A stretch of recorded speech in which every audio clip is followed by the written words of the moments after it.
Hello world, I'm Chris Pirillo and you've tuned into another live edition of the Locker Gnome Daily Report, or TLDR for short. It's your daily dose of me. It's about an hour long, this TLDR broadcast. I've zoomed into the chat back here and it looks slightly different because it's actually the chat for the live broadcast page. I don't normally do this, but despite any kind of shortcomings that we've experienced, we're going to do it anyway. These are the people who are watching live. Some of my patrons. You can become a patron by heading over to chrispirillo.com and get tons of bonuses, including being able to watch pretty much every one of the videos that I do live. And I talk about tech every weekday. Some people, don't hear it, but that's not my problem. It really isn't, because I'm still talking about it. Because after I talk about 3 ways to save money with tech, I'm going to be answering questions from the community. I'm also going to be talking about recent news. I almost wanted to say geek news or tech news, but it's just news in general. I like talking about current events. Some people don't like it. Some people don't like it when I get personal with my opinions and stuff, but you know what? I gotta share it. Some people get mad. They say, well, Chris, no, you have to fit into this mental box that I've made for you. I'm like, no, I'm Chris Pirillo first.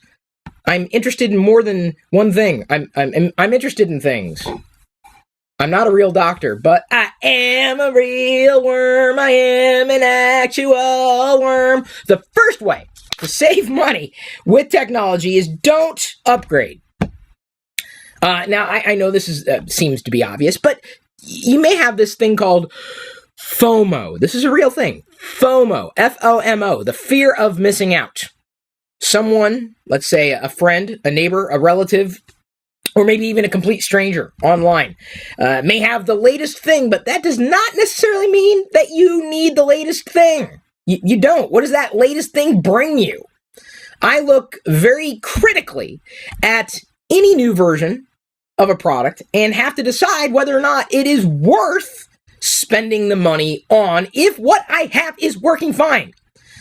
And that's where I kind of get a little agitated, if you will, not just because this is a Monday morning, not just because I wasn't expecting this particular live stream to work well, but it is, at least functionally speaking today. Technology's with me. The technology gods, thank you. What do we need to sacrifice? Do we need to sacrifice an emoji to the technology gods for letting the stream work? I see a product and someone may ask, well, is it obsolete? No, if it's still doing the thing you need it to do, it is not obsolete. Like, if you still only prefer to view anything or record shows on a VCR, I can't necessarily say it's obsolete because it's working for you. I think you're crazy. That's my opinion. Just like your opinion may be, well, VCRs are the best and nothing's ever going to get better than a VCR. Okay, that's your choice. It's not obsolete, though, if that's what you prefer, if it works well for you. Where there becomes a problem is when it no longer works well and the world kind of passes you up. It's kind of like, imagine if you still had a rotary dial phone. And you know what those are? If you do not know what a rotary dial phone is, you are so spoiled. You are so incredibly spoiled with technology, it's not even funny. I still have nightmares about using rotary dial phones. The world passed you up. But that technology that allowed you to, put your finger in a hole, twist a little dial, and then connect with the person on the other end, that's technology that, for the most part, still works. For the most part. And yes, sad to say, there are people out there who still use rotary dial phones made of Bakelite, the same thing they make bowling balls out of, or at least used to make bowling balls out of. Bowler Forever could probably correct me on that if I'm incorrect. So why upgrade that phone to a new phone? Well, can your rotary dial phone take pictures? I don't know if I ever saw that as a possibility. Ever. Can your rotary dial phone scan documents? Can it check email? Can it browse the web? No, to all those things. But here's the thing. It's actually going to lead me into the next point I'm going to make. Don't overbuy. If the phone that you're looking at does everything you need it to do, I'm just saying phone as a piece of technology, just this product, whatever the product happens to be, this tech product, if it does everything you need it to do, don't go for more. Like, you don't need more than you need. Everything above and beyond what you need is in excess. And you don't need excess, especially when it comes to technology, because it's just going to sit around there collecting dust. For example, let's say you're going to buy a computer, right?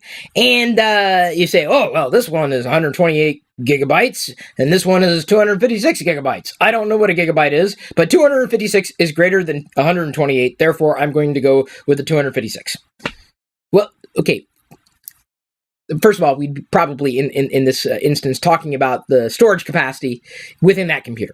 And by and large, I would personally, this is my choice, I would, look at the cost per gigabyte and decide ultimately whether or not, based on past uses of a particular product, whether or not I was going to need 256 versus 128.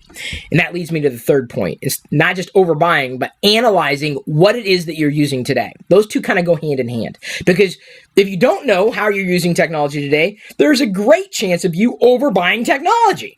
And this is you walk into a store, you see a product, it's got a list of a zillion things, a zillion features. How many of those are you actually going to use? Features don't sell a product. Benefits sell the product. What is the product going to do for you? What is the technology going to do for you that you can't do now? What is it? What is it that's going to make your life better? And if you can't answer the question, how is this going to make my life better? And you can't justify the cost, don't. You've got to look. You've got to look hard. If someone comes to me and says, well, all I want to do is check email, surf the web, and maybe do social stuff, I would tell them, well, don't get the fanciest thing on the planet. You don't need the most expensive thing on the planet. You just need something to get online. It's anything anymore. I'd be careful about getting anything.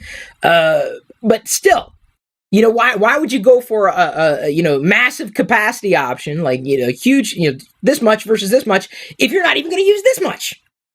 What's the point of having this? It's not even just wasted space. It's not just room to grow, because by the time this is what always makes me laugh. I've gone into stores to buy products. Would you like to get an extended warranty with us? Well, no, because by the time it breaks, something new is going to be out, and I would rather have that new thing if my old thing broke, and I would probably buy a different brand. Because you know what? The brands that just keep churning out these products, boom, boom, boom, boom, boom, they stop supporting them. It's another thing you got to look at. Another way to save money with technology. I look at the product. So, okay, this looks like a pretty neat feature. Okay, how well was it implemented? Okay, I can read reviews. Okay, well, I'm getting there. Wicket, just calm down. Wicket buys everything. This is the problem with dogs. They see technology and they upgrade. They don't even think about it. It's tech, it must be good. No.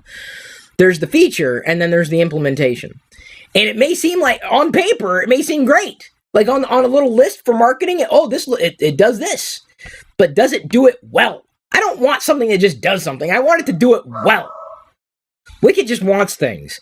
Technology is not that. Don't do it that with technology. By the time you get around to using a feature that you might use, but may not use, something new is going to be out. For example, as I pull over my iPad Pro, this is what you want to know why I am a pro, because I have an iPad Pro.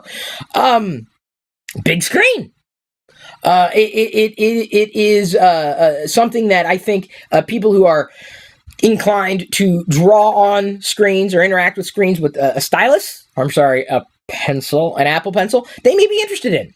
People want bigger screens because bigger is better, right? No, that's definitely, that's not how it works. Bigger is not always better. I am not the primary use case right now for an iPad Pro. I feel that even after using it for as long as I have and appreciating what it's brought, I feel that in many ways I've overspent on the iPad Pro. I could have been just fine sticking with the iPad Air 2. The reason why I did upgrade, and many of you who have been listening to me for longer than a day know full well that it was primarily because of the performance of iOS 9. And this has provided better performance for iOS 9. Not to say that we're out of the woods in terms of performance snags. I'm hoping for better with iOS 10. I keep hoping, please don't suck next time. Please don't suck. It's not the screen size that compelled me to use the iPad Pro, or that has me using it continuously. It's not the use of the pencil or having a pencil, because I don't have a pencil. I'm not a fan of stylus. I don't do the note inputting thing. Not since I was in school, and that was centuries ago. Actually, it was a century ago. So I feel I overbought. I don't need the latest and greatest necessarily. I don't. And I certainly don't need every single iPad model that's out there. I don't need every iPhone. People ask, well, what do you do with your old phones? I get rid of them. Why am I going to hold on to something I'm not even using anymore? They don't do that with tech. All it's doing is sitting around and collecting dust.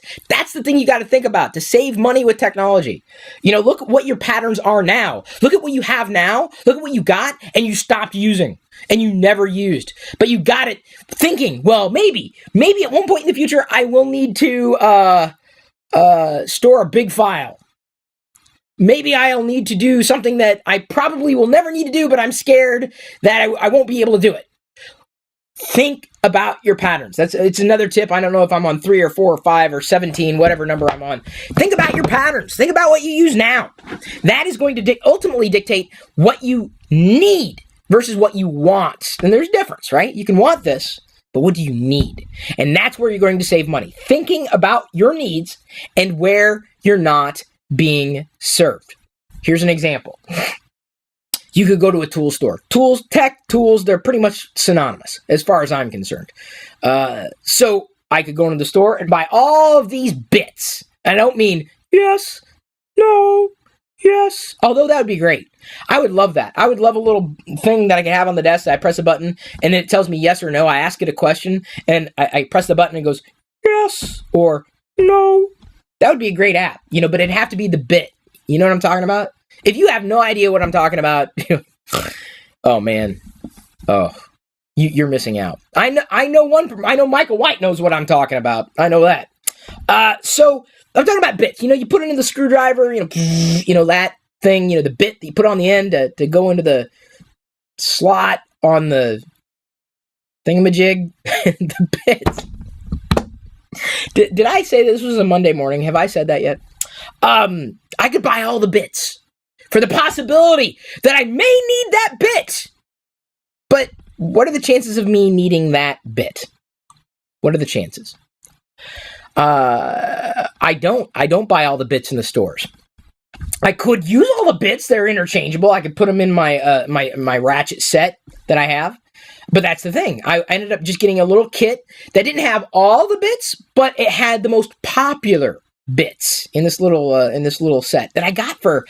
I want to say I got it for a Christmas present years ago, and I've used it.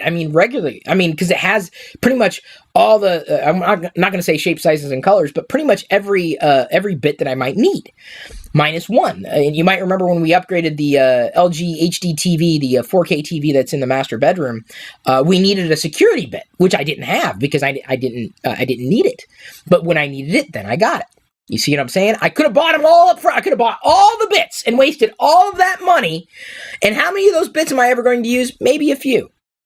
So you've got to balance it out, right? Your matter of convenience, matter of cost, matter of need, and just approach it much like I approach bits. Don't buy all the bits. Buy the bits you need. Buy the bits you are most likely to use and that you need. That's what you buy. That's it right there. Don't overbuy your bits. That's what it boils down to. So, I'm glad I could have talked through this. This is how I save money in technology. Honestly, bottom line is I don't use a lot of tech. People are surprised. Like, what tech do you use? I don't use a lot of it. I don't. Why? Because tech causes more problems than it solves, honestly. And I just read my Twitter feed and people whining. These leading geeks, they're whining about tech that broke. I'm like, yeah, you buy tech. What do you expect? Tech's going to break. That's why there's tech support. It's great. Job security, I guess. I don't know. I don't trust tech as much as other people do. It's a tool. I don't trust those bits. Not one bit. I enjoy it. I enjoy technology for what it enables, but I don't overbuy. Why? Why would I need 84,000 PCs in the house when one would suffice? Unless that other one has a feature that I need or that I want. So don't fill your life with tech thinking it's going to solve all your problems. Solve your problems with the technology that works. Not just the feature, the implementation. Don't overbuy. Get what's going to address your needs now. Don't think with technology, don't think more than 3 years into the future. Because 3 years from now, things are going to get leapfrogged. It's one of the reasons why I think the car industry is ripe for disruption. Yeah. Don't get me going on cars today because that's not the topic. I am going to move on. I think I'm going to do a Pirillo picks today. I wasn't planning on doing it necessarily, but I've got something that's sitting on the desk that I don't know if you saw. Okay, there's your clue what Pirillo picks is going to be today, or at least part of it. And I'm going to do that now, if you will, and talk about that. And then I'm going to answer questions from the community. I'm sure they've been talking back here. See, I'm sorry about the way that the chat kind of got cut off. I was trying to fix another problem, but it didn't work. A wrench. You want to talk about tools? I didn't want the wrench to show up. I will fix that for Pirillo picks.